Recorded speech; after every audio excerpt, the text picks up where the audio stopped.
Olá pessoal, bom dia, eu sou o professor Zeca e hoje a gente vai ter uma aula sobre rotações.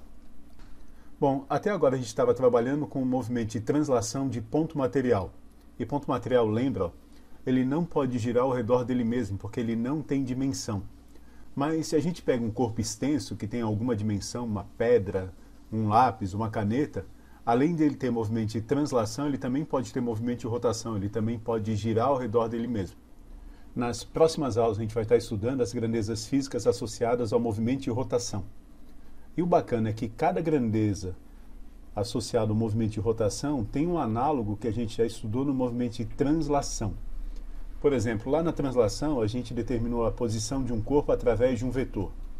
Se fosse um movimento unidimensional, lembra? A gente poderia determinar a posição dela em função apenas de uma coordenada x, certo? Para um corpo que está girando, por exemplo, vamos pegar o caso mais simples aqui, uma pedrinha em movimento circular. Se o movimento é circular, a distância dela até o centro é sempre a mesma.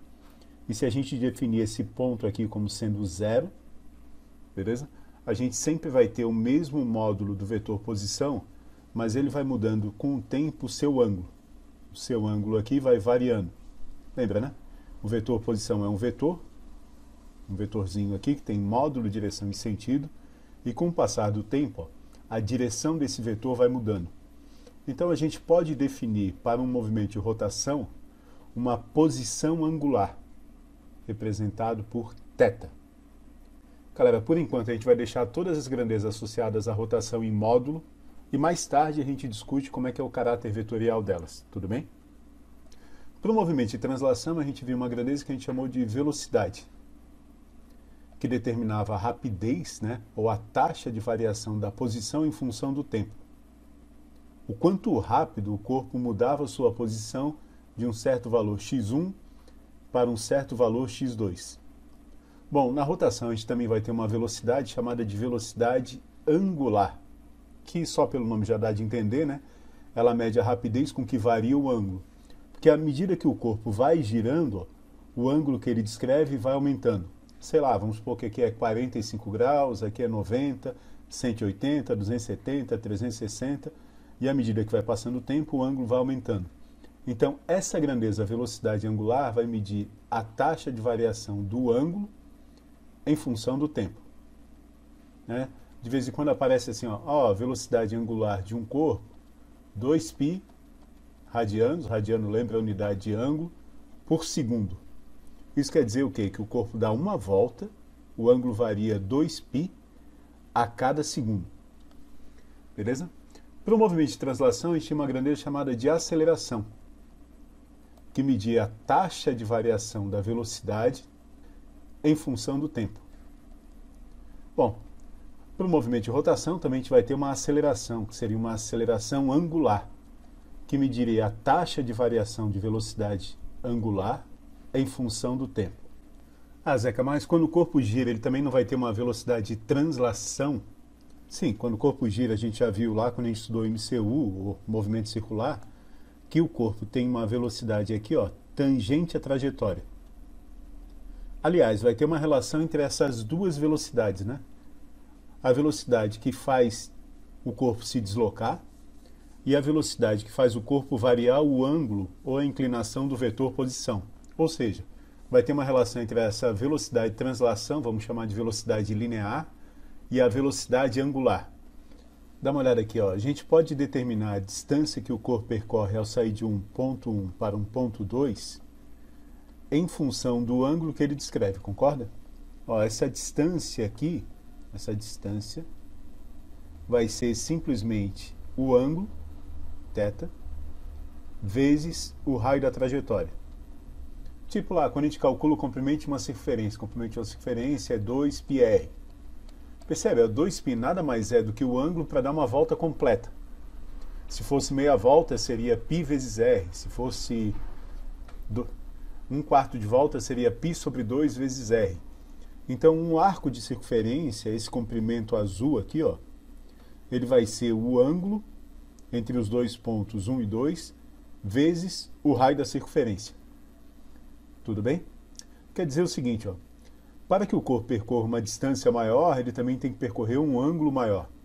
Então vai existir uma relação de proporcionalidade entre a velocidade angular e essa velocidade aqui, que é a linear.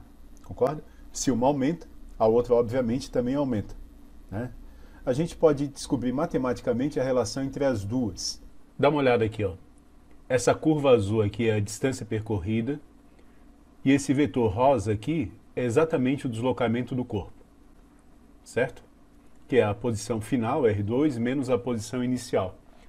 É claro que a distância percorrida pelo corpo é maior do que o deslocamento, mas se a gente for diminuindo esse ângulo entre a posição inicial e a posição final, a gente pode perceber o seguinte, ó, que a distância percorrida e o deslocamento vão ficando cada vez mais parecidos. E à medida que a gente vai diminuindo esse ângulo, eles vão se tornando quase iguais. Então, se a gente pegar um ângulo muito pequeno, um ângulo dθ, a gente pode afirmar que o deslocamento ele vai ter praticamente o mesmo valor da distância percorrida. Então a gente pode calcular o deslocamento aqui só em módulo como sendo o ângulo vezes o raio da trajetória. Isso para um ângulo muito pequeno, ok? Se a gente dividir os dois lados por dt, a gente chega à relação que a gente quer, né? Que a velocidade linear de um corpo ela é diretamente proporcional à velocidade angular e isso vai depender exatamente do raio, tudo bem? Quanto maior for a velocidade angular, maior também é a velocidade linear. Essa relação entre velocidade linear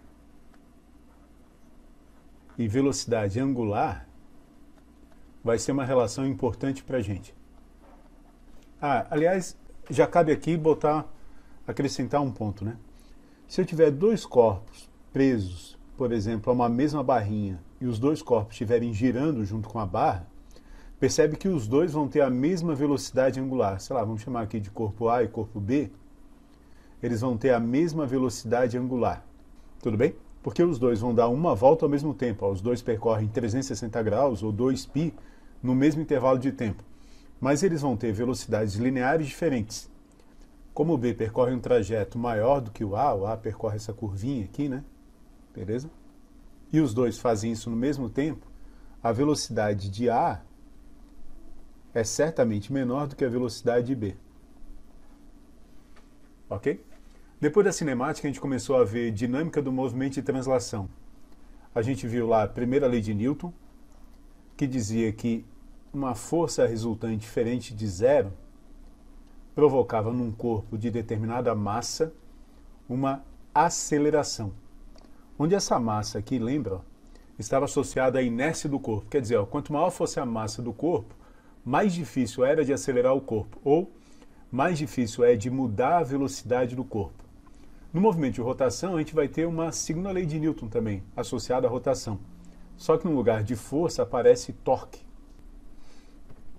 Galera, assim como força muda a velocidade de translação do corpo, torque vai ser a grandeza que vai mudar a velocidade de rotação do corpo. Um torque resultante aplicado num corpo causa no corpo uma aceleração angular. E nessa equação aqui, vai aparecer também um termo de inércia, chamado de momento de inércia, que é exatamente o que a gente vai estudar hoje. Beleza?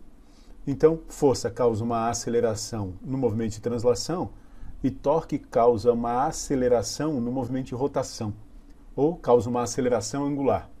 A gente viu também no movimento de translação que existe uma grandeza chamada de momento linear, que era exatamente um produto da massa do corpo vezes a velocidade.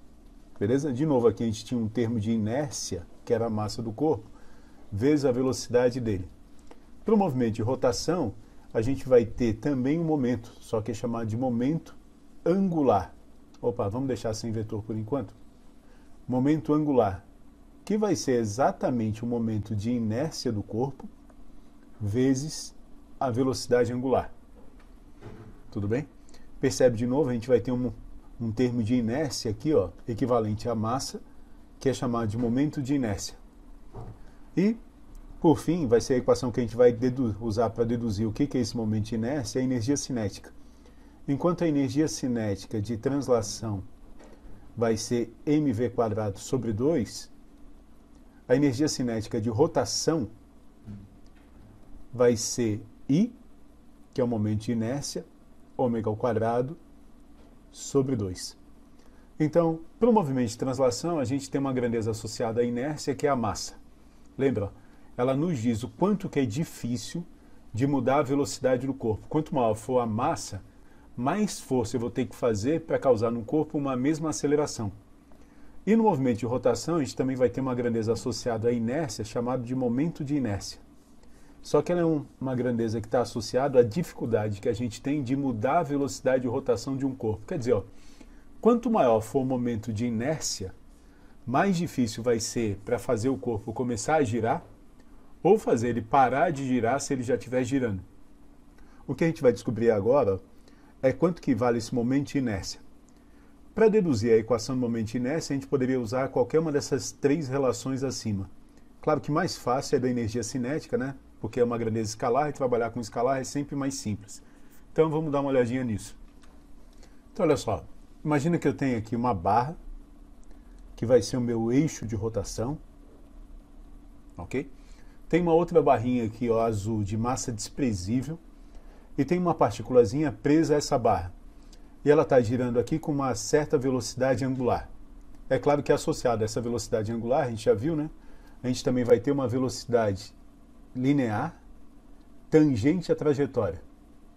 E o que eu quero fazer é calcular a energia cinética desse corpo em função das grandezas angulares, e não das grandezas lineares, que é a equação que a gente já conhece. Então aqui é extremamente simples, né? A única coisa que a gente vai ter que fazer é trocar essa velocidade linear pela velocidade angular. A gente já viu ali, né, que a velocidade linear se relaciona com a velocidade angular, né, quando ele percorre um certo ângulo, por ômega vezes R.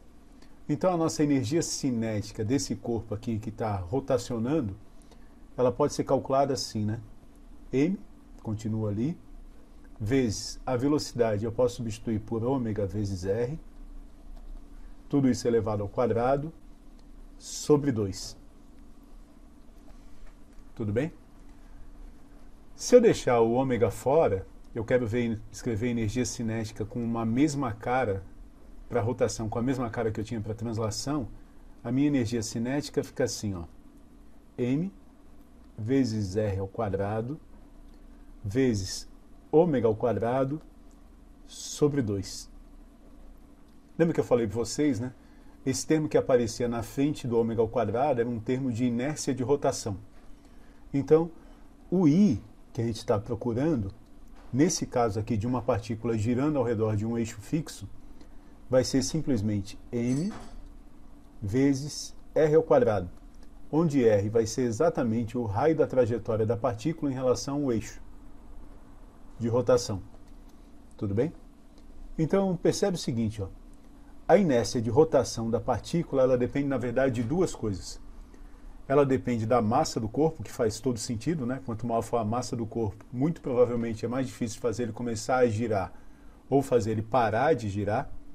Mas também vai estar associado, ó, ao quanto longe esse corpo está do eixo de rotação.